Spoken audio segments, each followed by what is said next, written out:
What was Portugal's perception of President Trump? 56% of the people in Portugal had a high approval rating of the United States. Portugal likes the United States more than the United States likes the United States. You have a special attachment to Portugal, specifically Fatima. I talked with my wife about it at length, and she's like, you know what, you should tell this story. We got to witness a miracle in Fatima. All right, everyone, welcome back to the LOOPcast. Today, I am joined by George Glass. He is a former ambassador to Portugal under the Trump administration from 2017 to 2021. George, I can't say I've ever talked to an ambassador before. Thank you so much for coming on. I'm hoping to learn a little bit more about you and your life. No problem. Great to be here and everything. I'm a big fan of CatholicVote and have gotten to know Brian Birch over the time, and he is the great Catholic activist in the country and admire everything he's doing. And I want to tell you, I read the Loop every day, and I'm dependent upon my saint of the day thanks to you guys. That's awesome. Were you reading the Loop while you were the ambassador to Portugal as well? No, actually, that came when we got back. Okay, I was hoping that we had some international influence, but maybe we need to work up towards that. But tell me, I mean, how does one, get in the ambassador game? How did that come about, this opportunity for you to be a diplomat to Portugal? Yeah, that's a great question. And it happens in so many different ways. I mean, some people are friends of the president, others are business associates, others work their way through government and so forth. In my case, I've always been involved in presidential politics. I worked on W's campaign and McCain's campaign and so forth. And so when working on the 2016 election, got to know Donald Trump, went down, visited him, thought that this is the only person that could beat Hillary. Found out he really, even though he's not Catholic, he has all of our morals and attributes and beliefs in the Catholic Church. And so it was very easy to get behind and support him. So I worked on the campaign through the year. And when we got that through, kind of every time, especially when it's a new candidate, and they come into the election itself, they look at everybody who's been working and say something like, if when I win, do you want a job? And my response was, yes. We'd sold our company in 2014. I was effectively unemployed and retired. And I said, absolutely, I'd love to go to work for the administration. So off we went. And I'm one of the lucky people. I got to you put in for what you think you'd be good at. And I was blessed by getting my first and really only choice. Is we were dead set to go to Portugal and represent the United States and represent the Trump administration in Portugal. That's awesome. And I have to ask first, I don't know if you saw, but CatholicVote just recently endorsed President Trump, or former President Trump, for this upcoming election. And we, of course, it's anything involving former President Trump is very much a powder keg. And to hear you say that you felt that he really embodied your values as a Catholic, and I understand you're a Catholic, you like the Loop, everything like that. Mm-hmm. Why do you think that in your experience with him was so different than maybe how he gets portrayed in the media, or even to some Catholics maybe concerned with past comments or how he's been portrayed? Like, where's the disconnect, you think? Well, and it really revolves around the media and how they portray him. If you followed President Trump on Twitter in 2016, 17, 18, as we got into the administration, he probably tweeted 20 times a day. And so you've got 120, 150 tweets a week. And one of those would be something that would be a little bit, could be construed or taken out of context to be something that would, be bombastic or people would focus on. And sure enough, CNN, MSNBC, that's the only tweet they put up. And so I can't tell you how many times I have people say, well, I can't stand his tweets. Well, as of right now, he hasn't been on Twitter for 2.5 years. And so if you've got a problem with his tweets, you're certainly going back in your history quite a ways on the telephone. And he is not anything like he's portrayed on the media. He is a thoughtful listener. He is very pro-life. He is spiritual. He has a profound wisdom. He is a tremendous, and what I appreciated from the business standpoint of working for the government and how decisions were made, he is a tremendous decision maker. If you're in a meeting with him, he'll sit down and he will go to every single person. I want to know what you think. I want to know what you think. I want to know what you think. And they'll turn around and go, okay, this is the decision. This is what we're going to do. And at that point in time, it's like, no, we're not here to discuss it further, put it out for polls, see what other people think. The decision's made and off you go. And that from a business standpoint is just tremendous. And so having him as your boss, when you're a political ambassador like I was, which is most of Western Europe, there's about 30 countries in the world that are represented by picks of the president. The rest are career ambassadors who work their way through the State Department. And so you have you work for the president of the United States, and countries want that because it gives them a direct contact straight to the White House.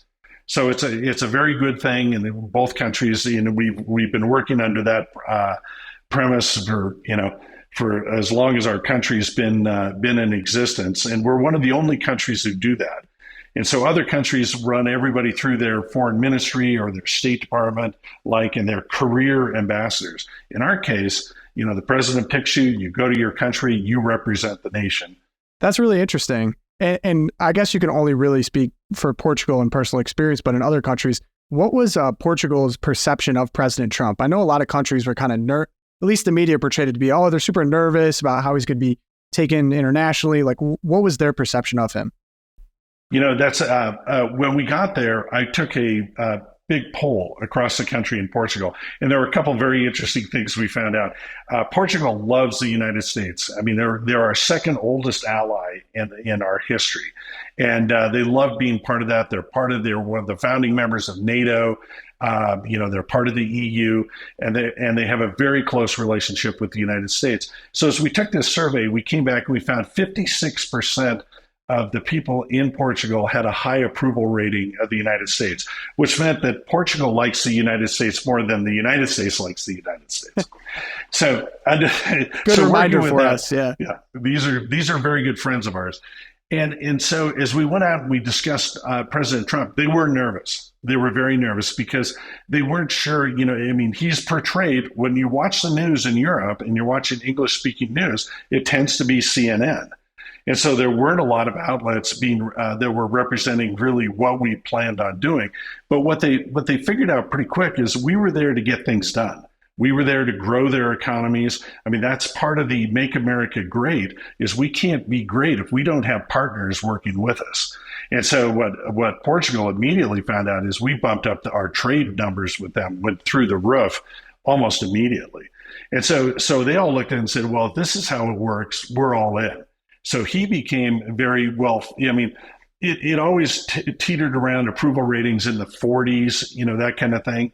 But when COVID came around and we were there to help and the Chinese were there to make money off it, his approval rating shot way up and went through, we watched Chairman Xi go down, we've watched Putin go down, and we watched Trump slowly climb up. So as they figured out what we were doing, they liked it a lot.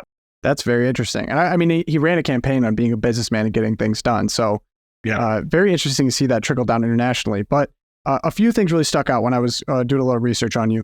One, you were the first Catholic ambassador to Portugal, which is a majority Catholic country. I've seen figures around 80%. First Catholic in a while, I should say. In a while. And you have a special attachment to Portugal, specifically Fatima. So I guess maybe we can go through both those threads. But first, what was that special connection through Fatima that you had to Portugal? Yeah, that's a very personal story, and I know that Brian knew that, so it's interesting that you asked that question. And I talked with my wife about it at length, and she's like, you know what, you should tell this story because it's a wonderful.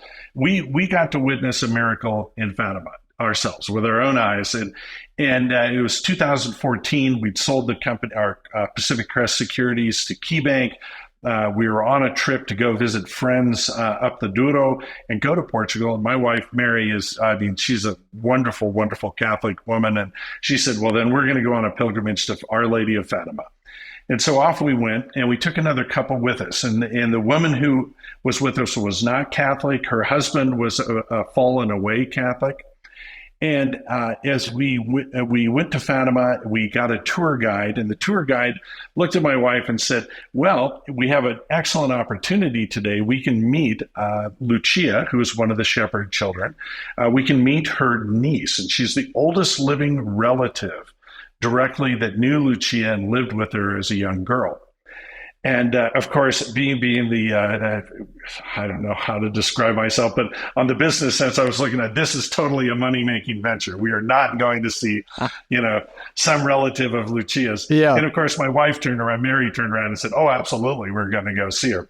So we went and saw, and in this room was a very small, she's about in her high 80s.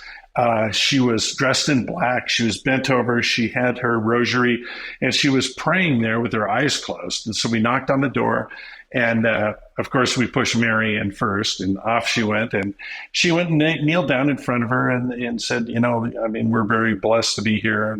And we had an interpreter, and the interpreter was saying that, she's going to pray for you and thank you for coming. I go in, I do the same thing. I get down on a knee, and we grab me, her little hands, and she puts them up and says a little prayer.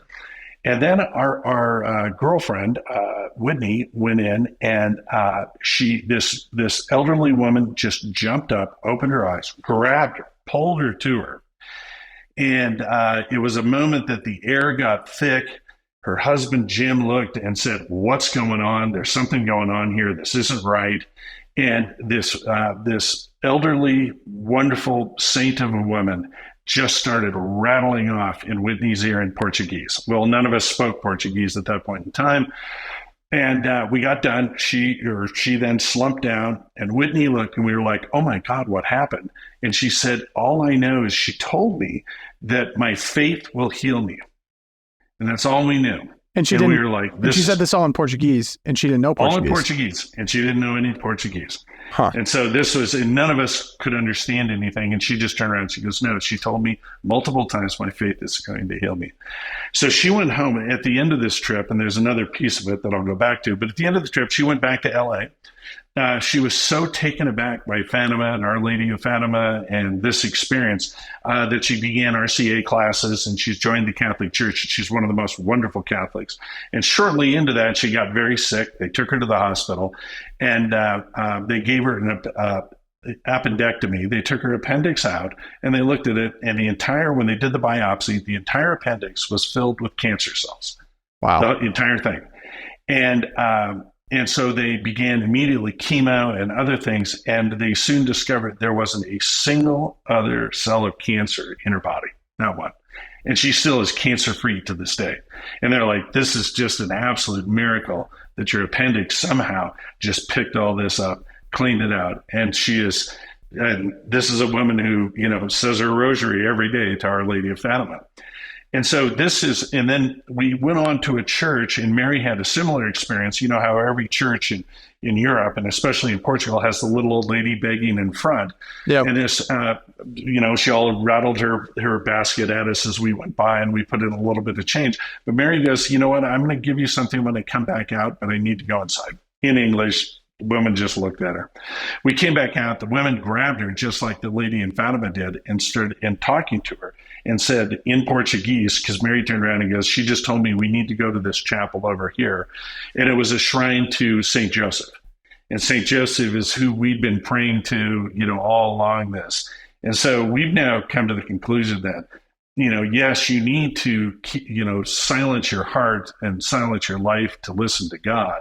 But in this case, our hearts weren't silent. We were part of a trip. We had the campaign going on. There were just a lot of things going on in our lives, and the company, we just sold the company. And long story short, this was our impression of God wasn't speaking to us. He was yelling at us.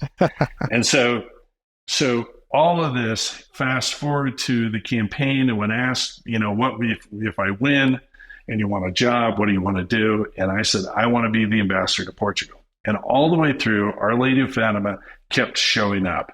And all, literally in a Senate confirmation, if you read the transcripts on that, I'm asked, why do I want to go to Portugal? And I start talking about Our Lady of Fatima, and immediately the questions go on to, someone else. They don't want anything to do with me. And they're like, yeah, that guy's fine, let him go. And so I ended up being the first ambassador to Europe and one of the first ambassadors out. But I got over there and I went in. I'm sorry, this is a lengthy story. Oh, go for it.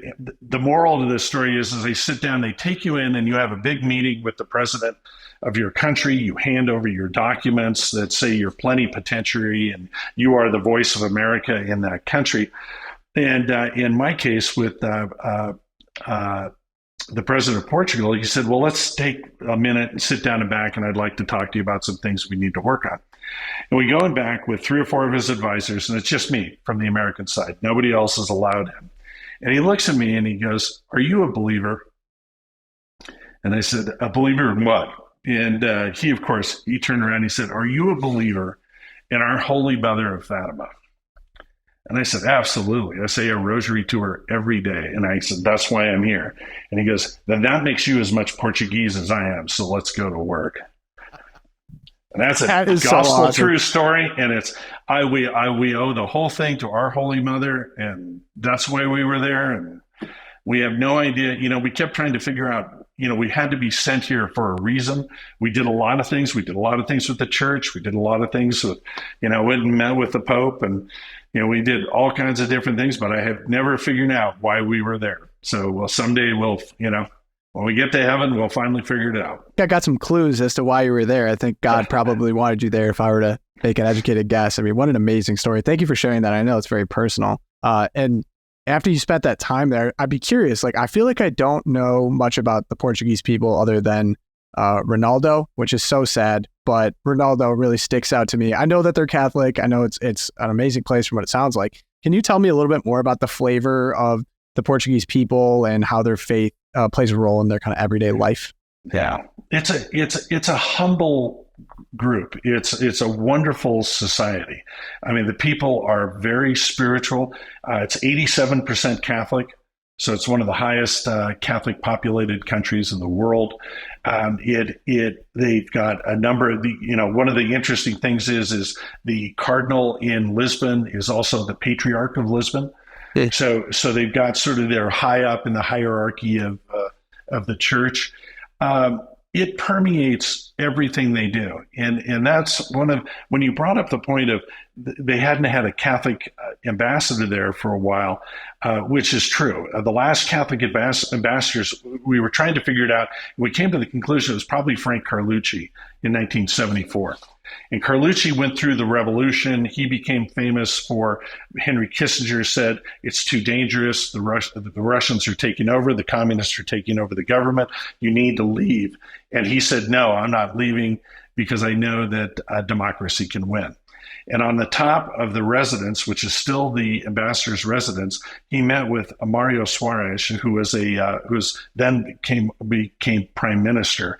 They met together. They rewrote parts of the Constitution. They had runners sending them out to the streets, and they democracy reigned. And so the home of democracy in Portugal is on top of the house we lived in for 3.5 years.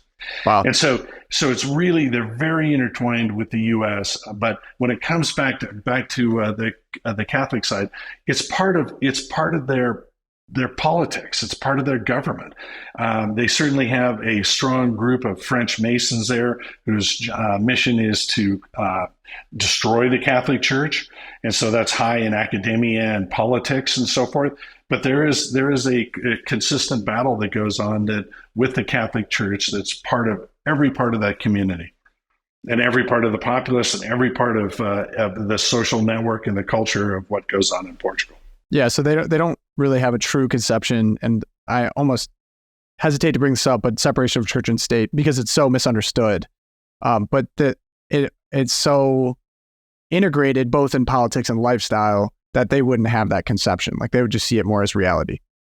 Right. Well, and what it did for us was it allowed us. I mean, we would go to mass with the president. And so there's just a lot of things get done on the side as you're walking out of, out of church after Mass that you can get back and forth that doesn't have to be in an official meeting. And so I found that the politics, and certainly the prime minister is not Catholic, nor does he want anything to do with the Catholic Church. And so you've got to be able to play all games and so forth. But there certainly is a very strong connection with much of the government and the Catholic Church in Portugal. Yeah, and some people say you can in a good way. Yeah, I was going to say some people would say you could go to Mass with the President of the United States, but people like to debate his status of faith. It's tough.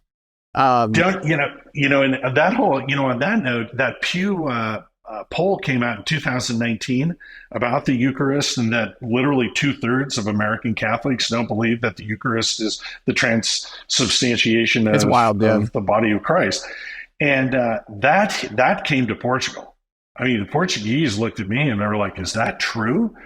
Because they take their acceptance of the Eucharist and their thought of, that is why they're Catholic. That the entire belief in the church revolves around the Eucharist, and for somebody who's out of grace of God to take the Eucharist is an abomination to them. And so you'll see a lot of Europeans, they won't go up and take the Eucharist, do communion during Mass because they don't feel like they're in grace with God. Now, if you're Joe Biden and you're pushing abortion throughout the entire world and trying to have American taxpayers pay for it throughout the entire world, to say that you're in grace with God when our main pillar of the Catholic Church is life, I don't see how, I don't blame the cardinals across the United States who have said, that person's in my diocese. They are not, they're not, he's not getting it. I totally agree with that. Completely. Yeah. I'm completely on the same page, but that's so interesting to hear about the Portuguese people that they don't struggle with that like 2/3. I feel like there's a lot of Catholicism residue in America where people, it's like a social club almost, but they don't really believe in what's going on. Why do you think Portugal as a nation and a people were able to retain that proper understanding and catechism of what the Eucharist is, of what their faith means, where in America, it seems like there is a separation and it's somewhat only cultural, but not actually reality for Catholics in America?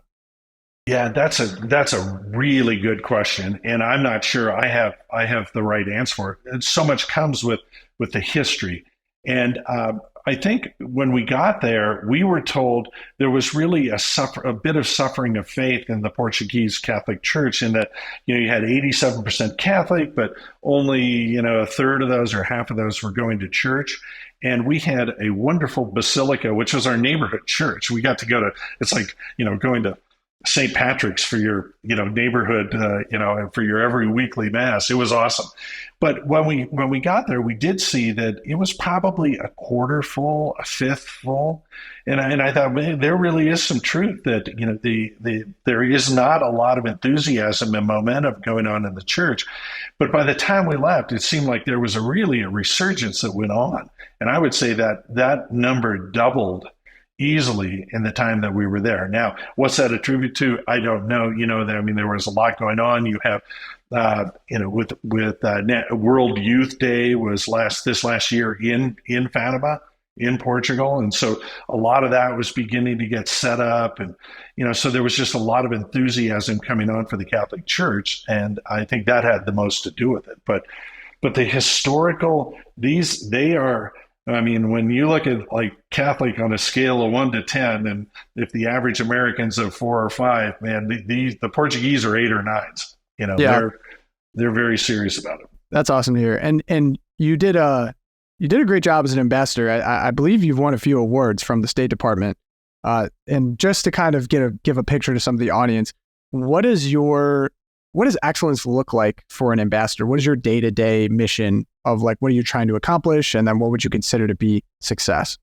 Yeah, I think there's so many different ways you can look at that. And the award that I got I was the ambassador of the year for the United States around the globe. So traditionally, and I was very proud of that because I was proud of our embassy and who we had and what we were getting done. That to me, that was an award for 100 Americans working together to work, rowing in the correct manner to get things done. so many embassies under the Trump administration, you had people who were embedded in that embassy who were, working at the State Department. They've been there a long time. They were part of that bureaucracy.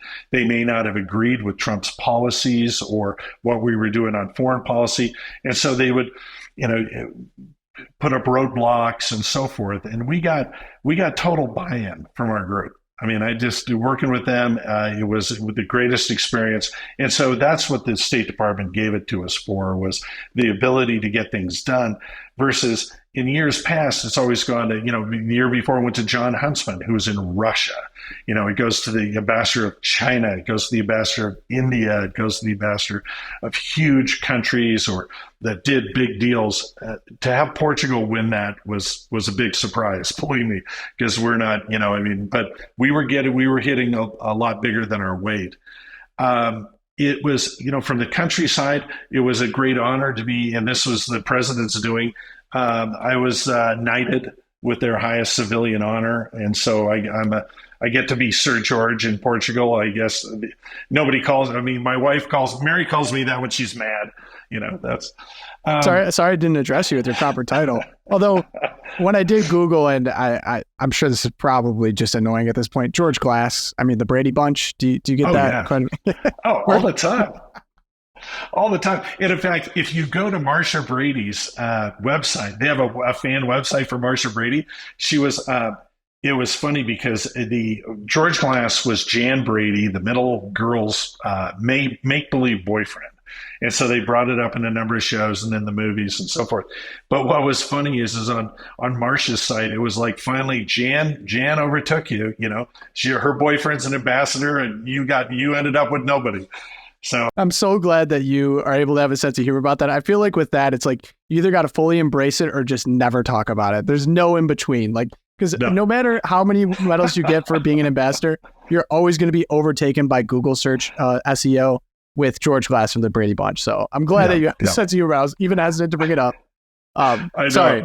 Continue. No. That's hysterical. I will, we laugh about it all the time. I do want to put in one plug for my wife, Mary. She was asked to join. She's actually Lady Mary. She was titled there. They asked her to join the royal convent in the royal order for the Duchess of Braganza. She's the only American, I think, ever to be inducted into that. Wow. And it's the convent that St. Lucia went to and then passed away in her order. And so it's a fabulous, and Mary, it's an order of prayer. And so I'm very proud of Mary. That's a huge congratulations to Mary. That brings up another question. When you're a diplomat, when you're an ambassador like that, are the wives typically that involved? Is it kind of a family affair, or is she just above? I'm sure she's above and beyond, of course, but like, is that more of a family deal? You can do it either way. I mean, we always laugh because they give you a class at the State Department. You go for ambassador class, and they take your spouse and they do a traveling spouse class for about a week. So she was in with Newt Gingrich because Callisto went to the Vatican. So she's like bugging Newt, about, you do know how to set the table, right, Newt? Newt's a spectacular, wonderful guy, and Callisto did a tremendous job at the Vatican. We worked very closely with them on a number of items. But we decided we were partners in this. And so what we got over there, and they would like your spouse to do something. And so some spouses do one thing or another. Mary is a landscape designer by profession. And so she said, I'm going to take the environment. We're originally from Oregon. We're big tree huggers. And she ended up planting the first ever it was the U.S. Portuguese Friendship Forest. She planted an entire forest after a burn because they had terrible reforestation management. And all of our friends are in the timber business and so forth. So we got a lot of help and support from them. And then in the firefighting side, we put together the Portuguese, flew over the group of experts to Idaho to meet with the U.S. Forest Service to figure out how to reforestate, how to prevent fires. They've had horrible forest fires there. Literally they killed over 100 people. Wow. That's so cool though, that they could like come to America and see how it's done, Yeah, and that was her deal. I mean, that was Mary was great at that. And then we did a sister park agreement with National Park, Cascade National Park here in Washington State, with Pineta Jerez, their national park. So Mary did all that. So it was very environmentally focused and worked on the outside. We laughed. I mean, everybody in the world was like, Trump's not an environmentalist, and we're like, well, he's the only president ever to cut down the carbon emissions from the United States, and did it 2 years in a row. Yeah, people like to gloss over that because it's not consistent with them really hating Orange Man bad. Another question then for you. It seems like with the ambassadorship, you were able to help Portugal maybe learn some things from America. Did you feel like you were able to learn anything from Portugal that you were able to bring back or that Americans did? One of the things I think you learn the most of how interactions and negotiations go. And this is something that President Trump did that was different than anyone else. He didn't send politicians out as ambassadors. He didn't send lawyers. He sent business people. I mean, Woody Johnson of the Johnson & Johnson, company was Great Britain. Jamie McCourt, who at one point owned the LA Dodgers and owns a media company. I mean, we're all business people who went out, and then he tasked us he made us accountable to items of which he wanted done. And so we were tasked to go out and get these done. For example, for the EU countries to go to these countries, or the NATO countries in Europe, and to get each country to live up to their 2% of GDP commitment to fund NATO. And we went out on his behalf. I mean, it's something that he talks about today, is that he got NATO to fund over $400 billion, European nations to fund NATO for $400 billion. That's what we did. We were tasked to go out to our countries and say, you've got to pay your fair share. This is the amount. And if you have politicians doing that, I mean, this is something that negotiations that business people do every day. So it's very easy for this group to go do it. And we realized very quickly, we all work together. I mean, it's not like you work in a silo, like Portugal doesn't talk. Duke Buchan was the ambassador to Spain. I still talk to him every week. We talk virtually every day on what we were doing, how this could fit together, and how we could work our needs and what our wishes were for our countries. So it was really, to me, it was the art of negotiation between the two countries. You had to learn how they do business, which is different than America. I mean, they all want access to our country. They all want access to our markets, but they don't do business the same way we do business. So it was interesting on that front. I think, really there was so much culturally to learn, but what I really think, to me, what came out of it personally is we talk social justice in the United States. This is a language that Catholics have been talking for 2,000 years. I mean, we talk, who feeds the poor? Who educates the uneducated? Who clothes people? Who takes people under our roof? We've been doing this forever. And in Europe, they've been focused on social issues, I think, longer than we have in the United States. So when I came back to the US, and I have 25-year-old people telling me about social issues, when this is a language that we as Catholics have been speaking for thousands of, for over 1,000 years. To me, it was the readjustment of, America's got to learn really what social justice is and how this works and how we support people. And we do it because of our church. We don't do it because of our politics. We do it because of our beliefs in God. We're told by Jesus, we need to help. We do that. We don't do it because politically it's going to make somebody else look bad.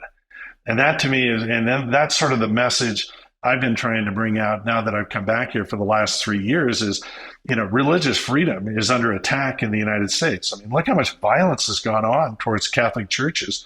I mean, you at CatholicVote have kept track of that. It's well over 100 violent acts on Catholic organizations and churches just in the last, I don't know, since the Biden administration. Oh, it's in I think it's like 300 plus now since Biden administration. But Yeah, shame on me. Yeah. No, sorry. I've just because oh my gosh, we were totally in that. We were getting stuff from all over the country. People sending in like, hey, this happened to my church. This happened to my priest.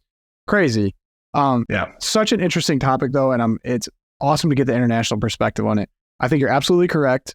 Social justice in terms of, you can go back to documents like Rerum Novarum, but Catholic social teaching is really the crux of it is based on like how do we best take care of people.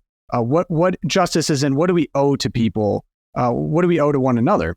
And I feel like it's so interesting to hear talk about like the 25-year-olds. I'm actually 25, not to out myself, but there's sorry about that. No, it's not an insult at all. But there's a really strong, how do I put this? Like, I think people that are very progressive have co-opted very strong and effective language to meet their political ends. So when I think of that, I think of like climate justice. So that's one of them. Liberation. It's actually a lot of that language you'll find within Marxism and communism, but it's not really tied towards, like you said, that Catholic understanding of human dignity and the thousands of years traditions and thought on it. It seems like it's almost like they kind of found the strong language and they've been able to use it effectively to maybe actually do some things that are actually against human dignity. For example, when it comes to climate justice, meaning like, all right, so we're just going to wipe out the poor here because people aren't going to have affordable energy. So how do you think... or the southern border. Oh, yeah. Good God. If you're Catholic and you're a believer in dignity of man and the suffering that we know is going on, how you could justify having that border and encouraging people to come to it, it's just, I can't even put it into words how heinous and evil that is. And this is, and hence, why is that now the biggest topic in politics today? And the biggest policy focus of which voters are looking at in Iowa, New Hampshire, and now, and so forth. It's just every poll has that as being number one. Is because they're right. It's horrible. It's terrible. Well, getting back to your experience mismatching with the media, remember all the stink they put up over kids in cages and Trump's treatment of the border? And to now see the entire population of Pittsburgh come over and be completely undocumented, with 60% of those women being sexually abused on the way to the border, all the deaths happening there. I'm actually hearing it's a lot higher than that. Yeah. Oh, I guarantee it is. But we're talking about even CBP numbers that have just been reported. I think that's a very, very conservative estimate of what we're seeing. But we have populations of entire American cities coming across with no vetting. Also, we're not even talking about the journey there. We're talking about if we want to talk about the dangerous journey there, how many people die, how many people get raped, how many people get abused in some fashion, or military-aged males coming over. Sorry, I could go on and on. That's not really what I'm here to do, but it's just so interesting hearing the difference between, what you maybe hear from a mainstream message and what's really going on.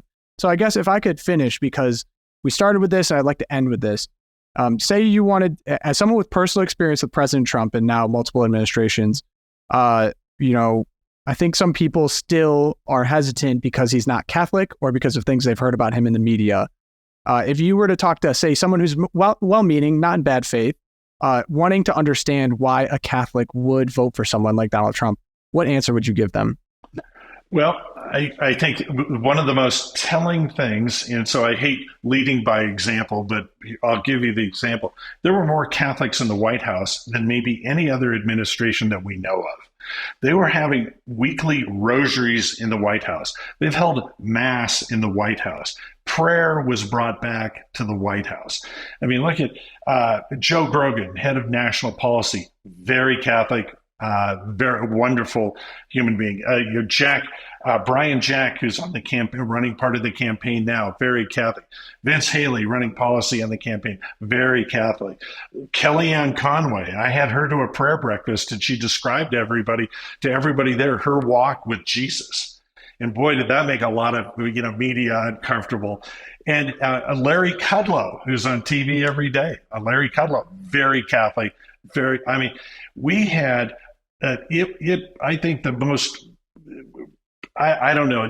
Probably the strongest statement I can say is that man brought prayer back to the White House. Donald Trump is pro-life. And I know he's gone through a lot of, everybody can say one thing or another, but the man is pro-life.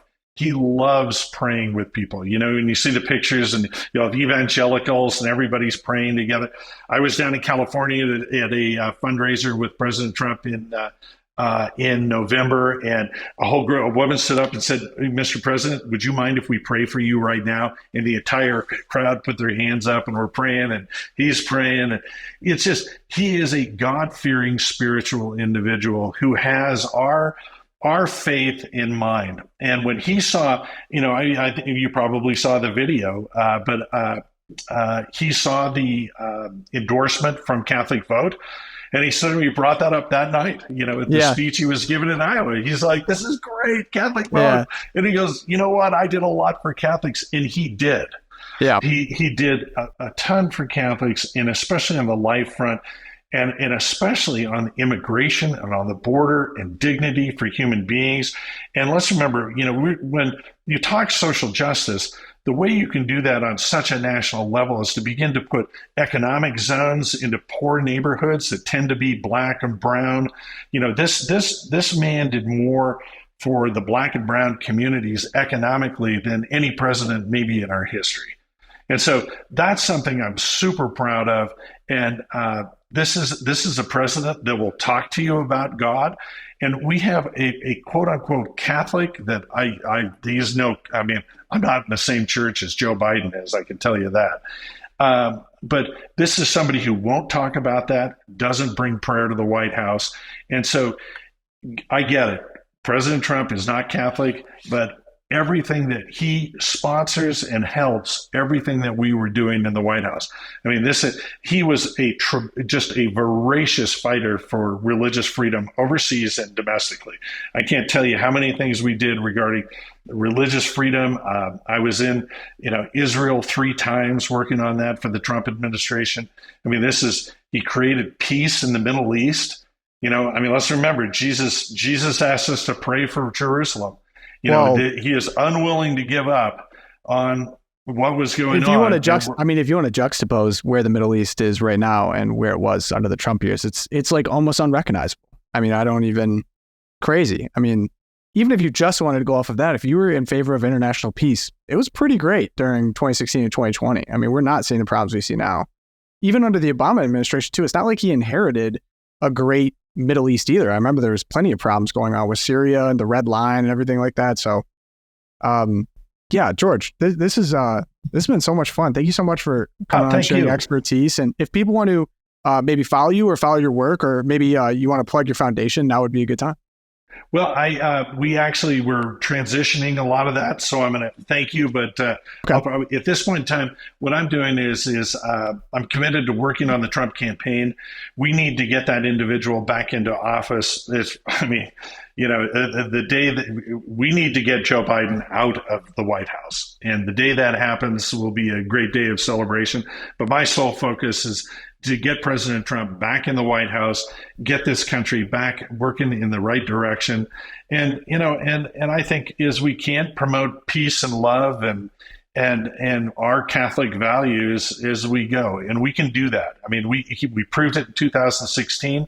We can prove it now. We can get that done. Awesome. Thank you so much for coming on and sharing your story. All right. Thanks, Tom.